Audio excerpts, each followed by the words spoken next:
Welcome to a brand new video. So this video is a continuation of my Cloud Firestore plus Python playlist. So the playlist will cover CRUD operations to the Cloud Firestore database using Python. I have an original video that really went in depth about the Cloud Firestore structure, the NoSQL, the database, and how everything sort of works together, such as the documents, the collections, and how they sort of coexist inside this database.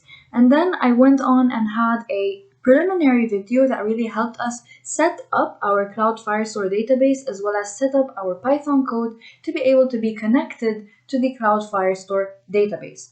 And from then on, I said that we will be doing a series of CRUD tutorials. So this is the first one. If you don't count those previous videos, and this will cover creating data to the Cloud Firestore. When we say creating data, we mean obviously inserts, so creating new data to the Cloud Firestore using our Python code.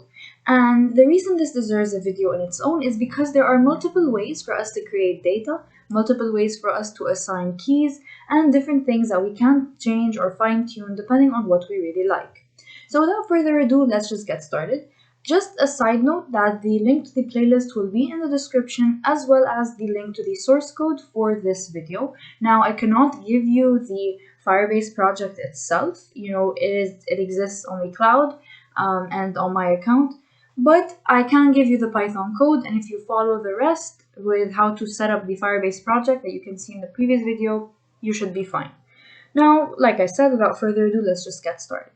So, just a quick refresher, one thing that we can note is that we can create things manually in the Cloud Firestore database. So what you see in front of you right now is actually the Cloud Firestore database that we are going to be using or adding data to.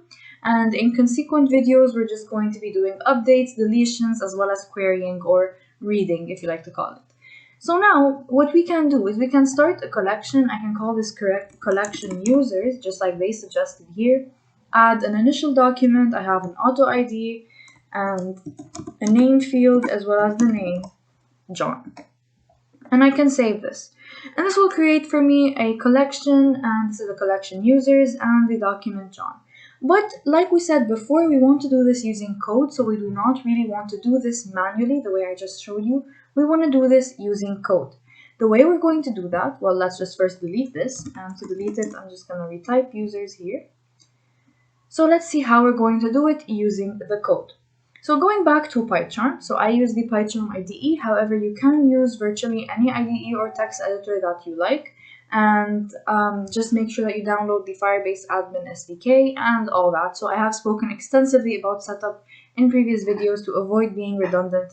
I will not be covering the first part of the code right here. So I'm going to assume you have everything set up. Now what we want to do is I want to create data, so I have create data.py. And we're going to start by adding some documents into our database. So what do I have here? The first thing I want to do, obviously, to add a document into the database, so let me just give this a title, add documents, is I'm just going to use the DB reference that I have here that refers to the Firestore client. So now what I'm going to do is I'm going to say db.collection. So you cannot add a document to be floating somewhat within the database. It obviously needs to belong inside a collection. The way we're going to do that is using this simple statement db.collection. Here I have to offer up a name for my collection. Obviously at this point there is no name for the collection because there are no collections actually. So now whatever I do write in this case will create a new collection for me. And I'm going to call this collection people. And it's going to have like a database of people that I'm interested in, maybe be it employees, users, whatever. We're going to call it people in this case. Now that I've created a collection, what I do next is I use the add function to add a new document into this collection. Now, like I said before, the documents are very JSON-like. They usually are very compatible with Python due to their nature being JSON-like and Python having the built-in dictionary data structure, which makes everything so much easier. So now what I'm going to do is simply type in a series of key value pairs. So let's say name is John Smith, and I'm going to give him an age of 40. You can check here that the data type for age is actually an int. It's not a string, so this will be converted to an integer inside the database. I can also have booleans as well as many other data types that we've discussed before in previous videos. So employed, and I'm gonna say that this is true. Now that I have this document right here, so this is a document concerning John. Now what I can do also is remove this and create data here as a variable and then just pass data here. It works either way. Now, depending on what you're more comfortable with or how your app is really going to be structured, you can use either. I just wanted to show you that we can use both. And now, all I need to do is simply run this and go back to my Firestore project. So now I'm going to run it, process is finished. Going back to my Cloud Firestore, I simply refresh my Cloud Firestore. I mean, sometimes you will see things refresh on their own, sometimes you have to manually refresh. I feel like this largely depends on bandwidth as well as other factors. Here we can see that we have a new collection. Collection people is here. There is one document inside it. And inside this document, there's a bunch of fields. We said fields are basically key value pairs. So key value pairs such as name, John Smith, employed, true, and age is 40. Now, another thing you can do is you can add fields manually. So here I can add something like address and then just type in New York here and just add this. So like I said, you can still do things manually, but we want to do things through code because in reality, you will really be automating most of this through the code. You will rarely have to do things manually, except maybe for testing. You can also add other documents here. So if I want to add a friend for John, so let's do auto ID and say Jane, name, and then say Jane. So, okay. Now, what we have is basically we've added a second person. Now, after deleting the unnecessary additional document that you just saw me add, another thing we need to really keep in mind is this auto ID. So I said I talk about the auto ID, but I didn't really say what it does. This auto ID is generated just by Cloud Firestore. It does take into account things like the timestamp of when this actually document was created. We use this when we don't want to create our own unique IDs. They are always going to be unique regardless. So it's a good idea to use them. It's not a bad idea at all. So that's it for auto IDs. And actually what we're doing now, so what we're doing here with this piece of code is we're adding documents with auto IDs. And you will see this in the source code that there is a good distinction between the two. Because later on, when we do update, delete, or read some data, we will be taking into account whether there are auto IDs or known IDs to the database. So now we have data with auto-generated IDs. Now another thing we can do is we can add another string of data. So now I'm just going to do Jane Doe again. So Jane Doe, I'm going to give her an age of 34. I'm going to say employed is false. And now I'm just going to run the exact same thing again. And you should see a very equivalent document. So now that this is done, I can check back here. I can see there's another document. And you'll see Jane Doe, she's not employed, and her age is 34. So that's it really for adding these documents with auto IDs. Now, another thing we can do is actually using set. So what is set? Set documents with known IDs. So we use set usually when we want to use known IDs. So here you see that I did not refer to anything other than the document, database and the collection. So the database and collection, I gave it the collection name and then just used add to add my document inside this collection and just had it show up here inside my people collection. Now what I want to do is that no, I want to set a value for this. I want this not to be this auto ID. I want this to be something I decide myself. So for that we use a function called set. To do so, what we're going to do is that we're going to copy data again.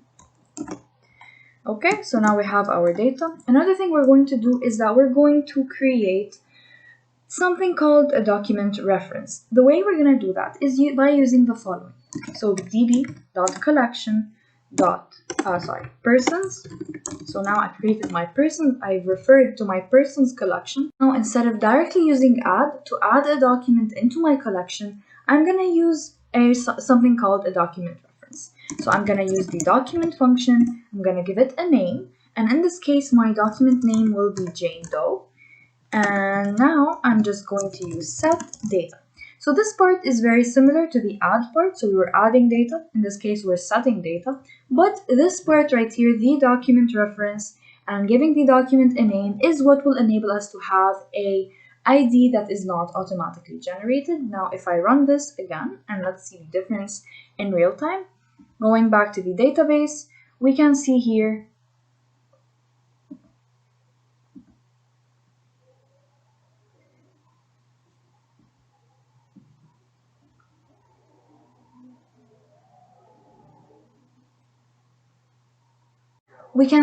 that we have two Jane Does. So we have Jane Doe as well as Jane Doe right here, as well as the original John Smith that we created before. The reason that is because of this line of code right here.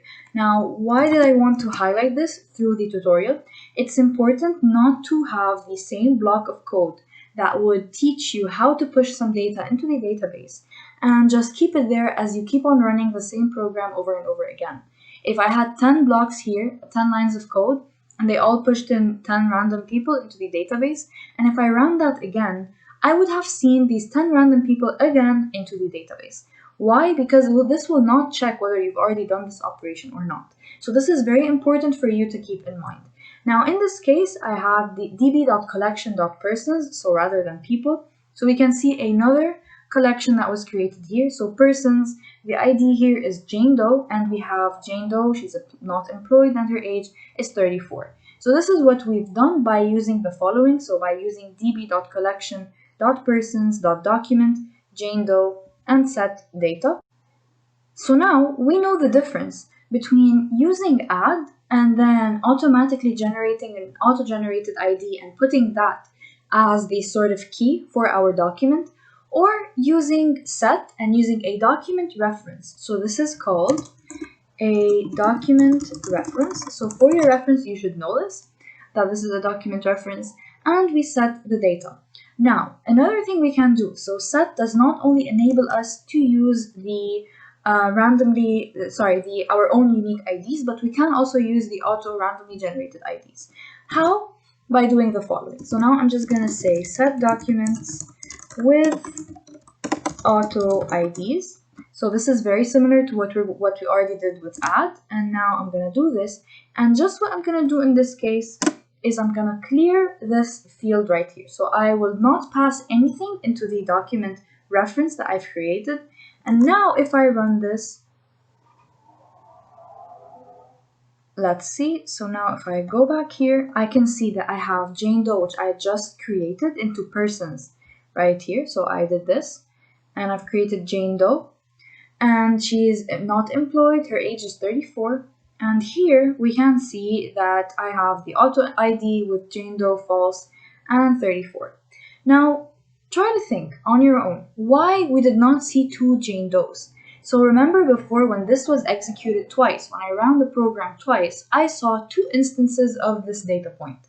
However, with the ID Jane Doe that I have set, there is not a different ID in this case. Therefore, when we were trying to create a new document with Jane Doe, we were not able to actually create a different one, or like a completely separate one with the same ID. So this ID will always remain unique. Whatever the ID for a document is, it must always remain unique. This is why auto IDs are preferred sometimes, because Firebase does all the heavy lifting for you by making it a unique ID. But in your case, if you want to use your own IDs, just make sure that they are always unique. Otherwise, you'll have some data being lost or getting merged in the wrong places. Now, regarding merging, now here's another thing to be careful about. So I'm just gonna add a section here regarding merging. So like I said, Jane Doe, okay, we wanna add more information to this. So remember before when we added an address to the John Smith data point, like let's say here, I wanna add a field, and this field is address, but I wanna do that through the code. This might, sort of fall under the update, but in our case, it's still regarding creating data. So here, what I basically want to do is db.collection_persons.document Jane Doe. So here, persons is the collection, Jane Doe is the document, and I want to add an address field. So here, what I want to do is rather than setting data, I want to set this. I want to set the address and say that Jane Doe lives in London. Now, obviously, this should override it. If I don't want to override my existing Jane Doe, I don't want a document with just an address. I want information about Jane Doe herself. What I should do is simply set merge equals to true. Once I do that, I'm saying please merge this stuff with my already existing stuff for Jane Doe. And now let me just comment the other parts out and make sure this is the only thing being executed. Now I'm going to run. So process is finished. Going back here, you can see in address London. So I did not type London correctly. My bad. But yeah, that is it for merging. Merging is very important, especially if you have users who are constantly generating data that you want to be added to their own documents, and you want to be careful not to continuously override existing data. Now, the next thing we're going to do is we're going to actually just try to do something a bit different. So another thing we want to just focus on, now that we've covered how to add documents with auto IDs, we've covered how to set documents with known IDs as well as exploiting the set to adding unknown IDs, so auto IDs, and we also learned about merging. That's really it for adding documents. You can either set, you can add, and you can use different variations of set regarding the merging, but everything else is basically just playing around with this and the data types. For more on the data types for Cloud Firestore, refer to the very first video in the playlist where we delve more deep into the Cloud Firestore data types. But what is the last thing that I want to cover for today? Regarding creating data, we said one thing about collections and documents in Cloud Firestore especially is the idea of subcollections. Subcollections are basically collections associated with a certain document. So here, what I have basically is I have Jane Doe, I have her information. I want to start a collection of all the books that she has read. And now I will create it. And there's no need for us to add, we can just, okay. It has an empty document. Okay, so I have this sub-collection books, and this books collection is associated with Jane Doe. So here I can see that there is home, persons, Jane Doe, and books.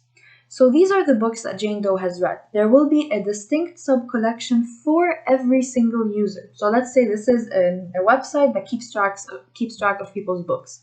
What I want to do in this case is create the sub-collection, just like I did here, but using code. So now I'm going to create a second sub-collection, and it will have all the movies that Jane Doe has watched. How are we going to do that using the code? This is actually very simple and very intuitive. So now if I use db.collection persons, this is how I refer, to Jane dot document, and I'm going to say Jane Doe. And what I want to do basically in this case, I want to add one more thing. And what I'm going to add is dot collection. So like I said, it's super intuitive. And I'm going to call this movies. And to this collection, I can add the documents. So add, and in this case, what I'm going to add is basically, for example, name Avengers. And this is one of the movies that Jane has watched. And now if I run this, and we want to see that a sub-collection has been created, we go back here, we can refresh. Give it a second, we can see that Jane Doe has a sub-collection movies, and inside movies we have a document with a unique ID, and it has the name Avengers.